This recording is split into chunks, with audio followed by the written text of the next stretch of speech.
Hi guys, and welcome to another episode of JDM Masters. And on today's shop visit, we're here at Spoon headquarters, which is a little bit different from the Type 1 Customers Garage which we featured in our last video. We're actually here at the original Spoon headquarters where they do their research and development and also stock a lot of parts. And I just happened to be here, and these guys are actually just loading huge boxes of parts, and it's going overseas to their Spoon authorized dealers. A huge truck is here, and let's just see what's inside this. It's a huge box over there, and you can see there's boxes after boxes of things. I'm pretty sure that's bumpers for maybe S2000 and spoiler parts and all kinds of items. There's loads and loads of boxes, which is going to the overseas dealer. Another interesting thing is that Spoon doesn't actually sell their parts directly to customers. There are distributors appointed in each country, and you can check on their website. And they have a dealer network in America and also Australia, one dealership for Europe, one in Hong Kong, and for the rest of Asia, and also Thailand. So popularity of these Spoon parts, loved by Honda fans all over the world, and it's still, very popular. A lot of the sales now is actually largely towards overseas. The domestic market is still, it's a little bit going down. The increased popularity of JDM parts and especially Spoon parts has increased a lot over the last 10 years or so. We're going to go upstairs now and check out Spoon headquarters and just see what makes them so popular. Stay with us.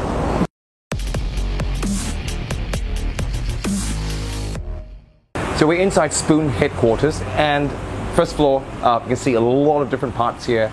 And of course now we have to take precautions, and it's still the coronavirus going on. But Spoon has also come up with a new tuning product for humans this time.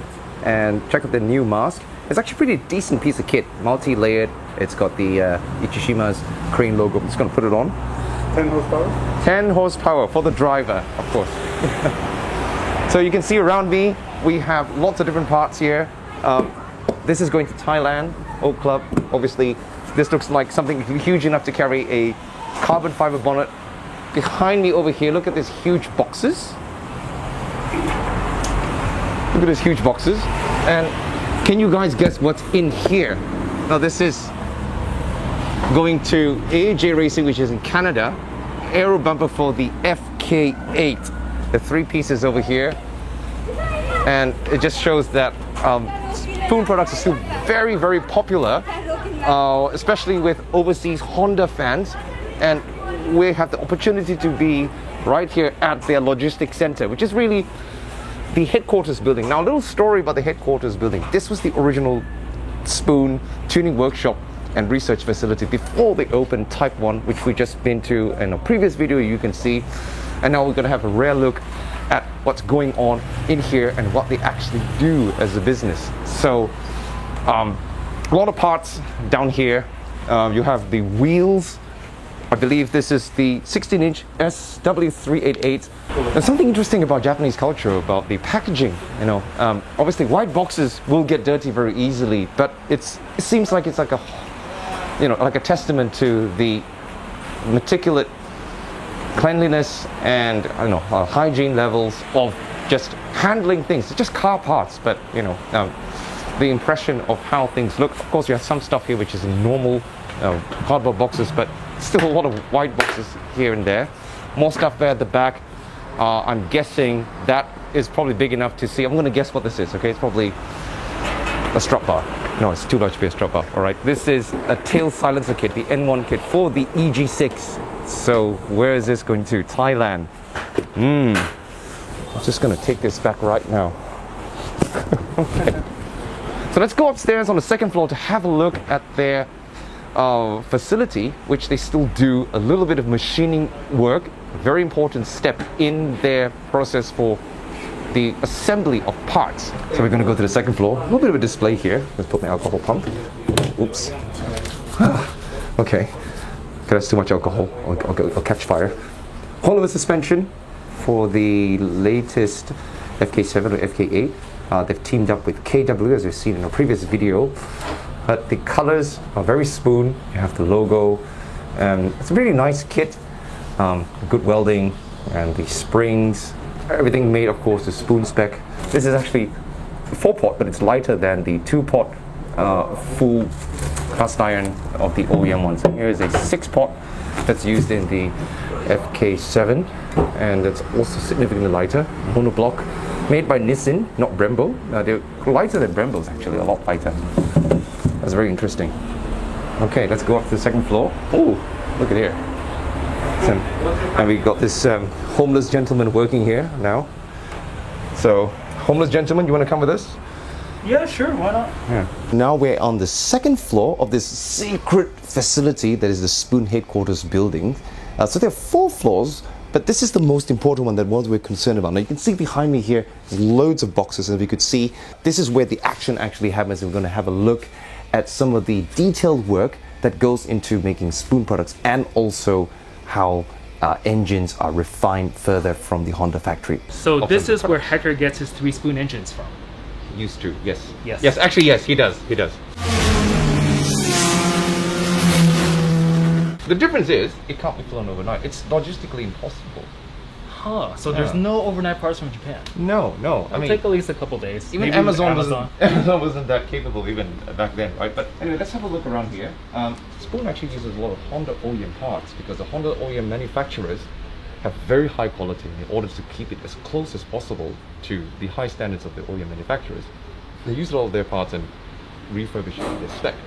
Ah, I see. So they use it as the base of the product and then improve it somehow. Exactly. So that it retains the reliability of the Honda OEM, but with a higher performance, which is more suited for performance driving and also for circuit. Now, the other reason is because Spoon is somehow kind of like a unofficial, right now, aftermarket official tuner. And it's very strange to say that, but it's similar. Is it kind of similar to like Mugen? Now Mugen is a little bit different. Mugen is the racing motorsports arm of Honda. It was never officially owned by Honda. Now the history of Spoon goes back that Ijishima-san started out as a racer, and he started racing Honda cars in the 70s, and then he got the attention of Honda R&D, and they actually supplied him and supported him for Spoon R&D relevant race parts, and then he started this company.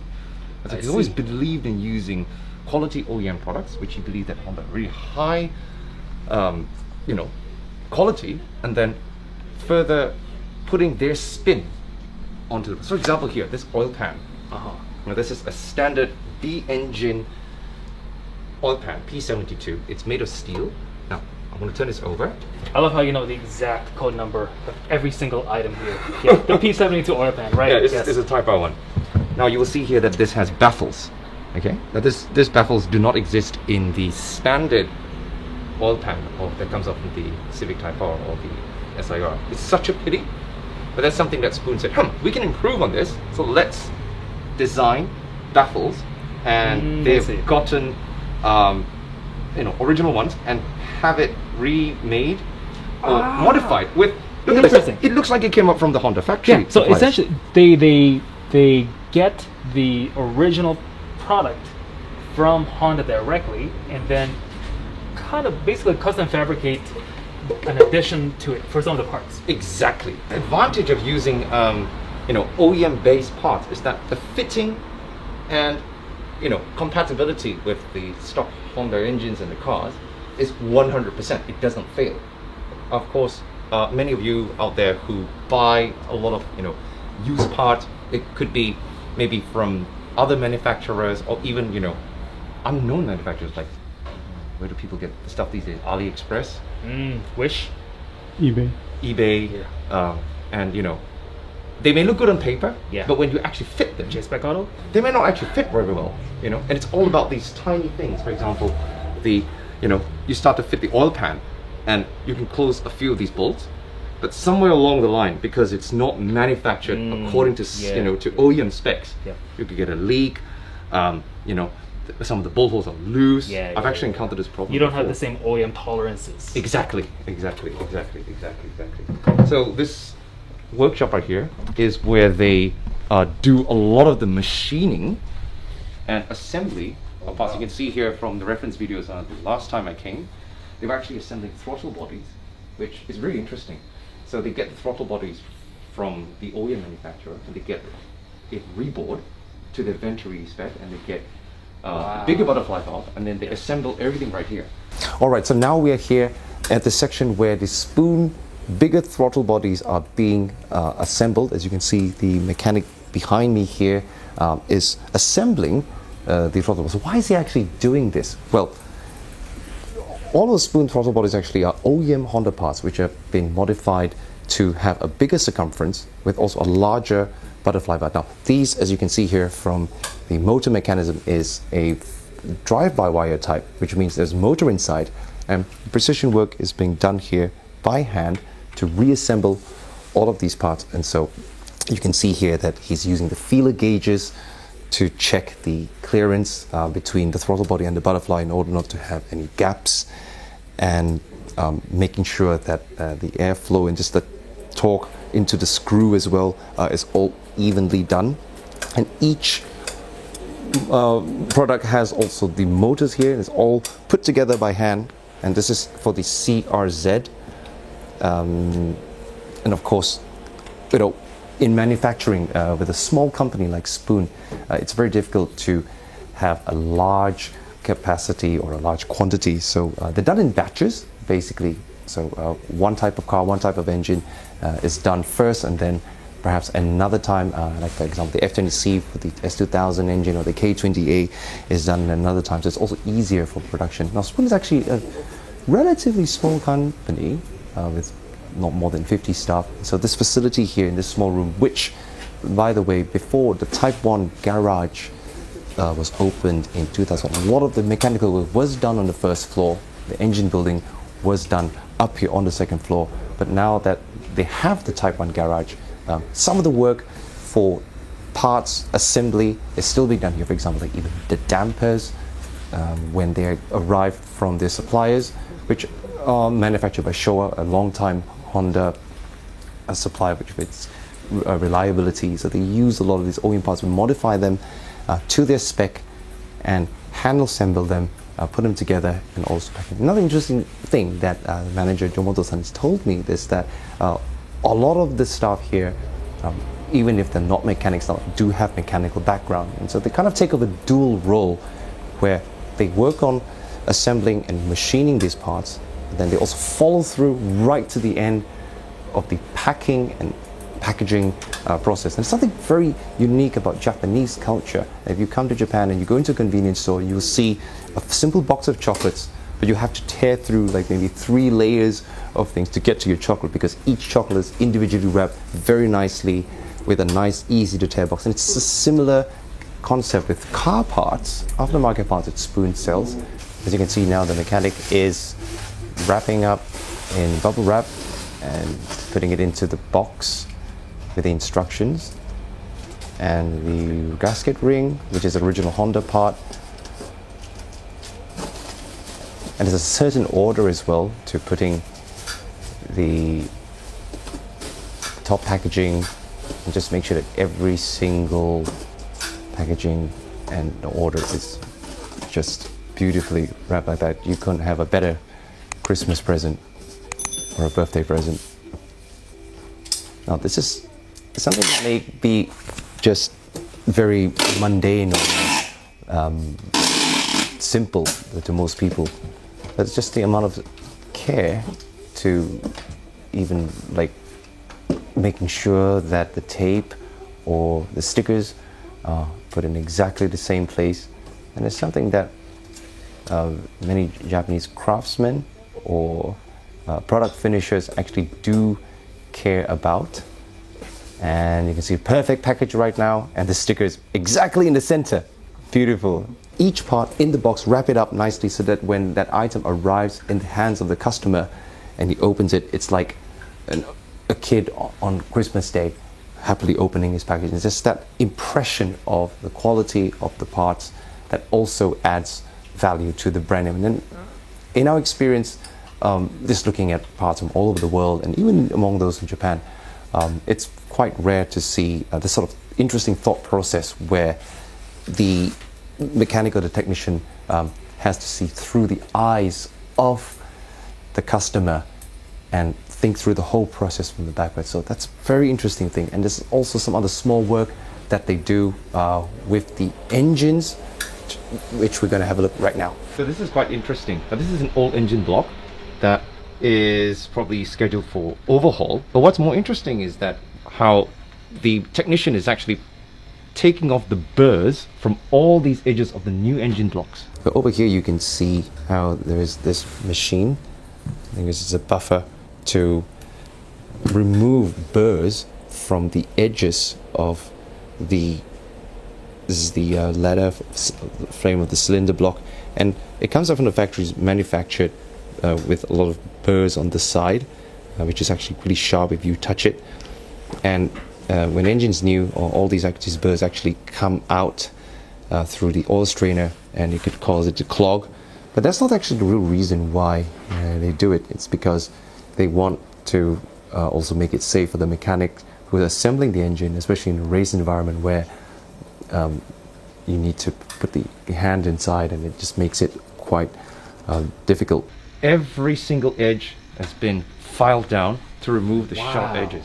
This is a used one, but you can still order new blocks of the K10DA and the F10CU engine, and you can get Spoon to assemble the engine, because you can't buy a whole engine from Honda. Yeah. You can only buy parts, including the block. So Spoon actually assembles everything according to their meticulous arrangement of adjusting the weights of each part with the least difference possible. So what they're doing is basically giving you a little bit of weight savings by shaving off the edges.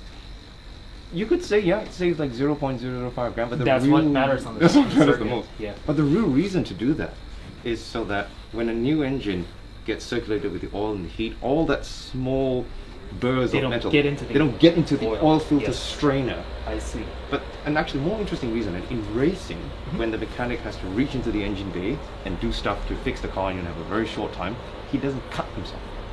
Ah, and then his blood doesn't get into the oil, which will ruin the engine. And then the engine just blow up. Exactly.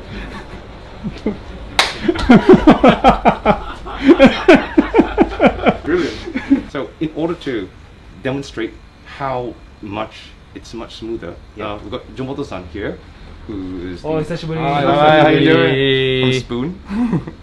これね、これ、ここ見て、ここ。 That looks really sharp.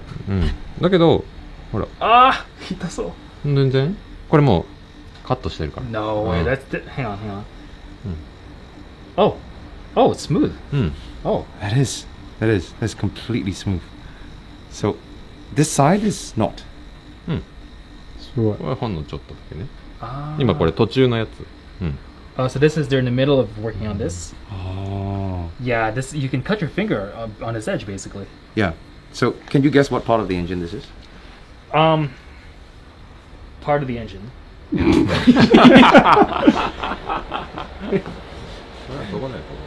Somewhere in the middle. That's right. This is the cam holder. Oh, okay. So this holds the camshafts tight, and then you have the rails here, and it holds the VTEC mechanism. So can you imagine the cams spinning on this, putting pressure, and if there are burrs, all the fine metal shavings drop inside the engine into the oil. So when the car goes into VTEC, what happens to this part? Like it moves? No, it doesn't. It's always spinning. Oh, okay. It's always spinning. But just imagine there are thousands of parts around the engine which has, edge contact with it. So Jomoto-san, the new blocks of you get from Honda. Tell us how Spoon assembles these engines, because you cannot buy from Honda a complete engine, right? ホンダは作ってくれない。絶対部品こういうね。でこれユーズドだけどパーツでしか買えない。アッセンブルはしてくれない。Oh, okay. だから僕らがアッセンブルする。その時に、さっきちょっと言ってたけど、ここカットして、Right. でウェイト、重さを全部揃える。知ってると思うけど、ピストン、コンロッド、すごく分かりやすいものね。あれアッセンブルすると大体 1000g、1キロ。Okay. それがノーマルのタイプ R、S2000 とかと、タイプ R のエンジンは 2g の差がある。2グラムの2グラム以内で作る。それはホンダは作る。だけど、日本で一番売れてる名古屋の方の大きなメーカー、だいたい5グラムとか違う。Oh, that much difference. うん。 That's crazy. でもじゃあホンダが2グラムで作るんだったら、はい。僕らは100分の1グラム。 Oh my gosh. So the tolerance is like super tight. The difference in weight between these parts. Yeah. で1キロね、1000グラムの2グラムっていうとね、タイヤ1本20キロのね、10グラムのウェイトだいたい同じパーセン I see. トだってタイヤのウェイトがついてなかったらはい。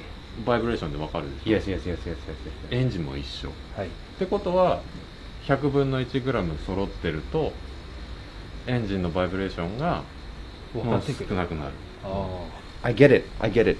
Honda engines rev really, really high, like your S2000 engine. Anything above 7,000 RPM up to crazy 9,000 RPM, like these indeed. If there are vibrations in the engine, every single moving part, like because four-cylinder engines already, the pistons moving has different offsets. It already creates a vibration from the natural movements. So if you can reduce these vibrations from the crankshaft, it can rev smoother, therefore giving more consistent power, and also it reduces the chances of damage. 振動がない、振動が少なければそれだけ壊れにくい。だってさ、これは1個でも部品だけどエンジンってここにインテークマニフォールド、エキゾーストマニフォールドってどんどん離れていくでしょ。 Yeah. 真ん中の振動がちょっとでも遠くは大きく揺れるよね。 Right. そうするとエキゾーストマニフォールドが折れたよ、インテークにクラックが入ったよとか。 Over time, right? そうで、そういうことが起きると、はい。それ僕らがやってた耐久レース、エンデュランスレースね、だと1回のレースでそういうことが起きるってことは、振動が少ないエンジンははいはいはい。ね、ロングディスタンス走っても壊れないね、で壊れなければリザルトは上がる可能性がある。 So their experience in endurance racing directly translates to reliability on the road. Exactly. So earlier we showed the FK7 demo car, and the turbocharger was not able to be seen from inside. So this is actually the upgraded turbocharger with a larger compressor wheel. So let's have a look at the figures now. So the standard compressor wheel size, 39.1 mm, increased to 0.4, not much, but even that small size gives it extra response. Now here's more important is the turbine wheel, which is from 37 to 40. That's 3 millimeters in increased size. Now, having a look at this, you can easily see that the response from the turbine gases going into the turbine side makes it spool harder, with only a minimal increase in the compressor wheel size, made with the ECU tuning and the intake. Goes very much to show that actually the 1.5 liter engine setup is kind of almost detuned. So it's capable of making. It is much more capable. power. I mean, they didn't have to change the pistons, they didn't have to change the engine internals. They could go safely for 200. Well, possibly it's because they don't want it to compete too much with the FK8. Yeah. That's amazing, right? So with just this, like a new turbo, you're able to unlock a lot more performance out of the FK7. You know what it's like? It's like getting an app free. Ah. And then Then after you pay a little bit more, you you can get all unlock the the full extras, right? version. Yeah. Yeah. You get the full version. Thank you for this. This is a new product, a very nice mask, and I think it'll be on sale soon. Yeah. Yes. Please use this one and stay safe. Is this the same filter they use in the car for the? Of course. Of course. Yeah. More horsepower. Yeah. I think you get 1000 horsepower. Okay, thank you for watching, guys, and let us know in the comments what other things you'd like us to review, maybe some products or some other shop or whatever. But enjoy, stay safe, and until next time, 1, 2, 3, peace out.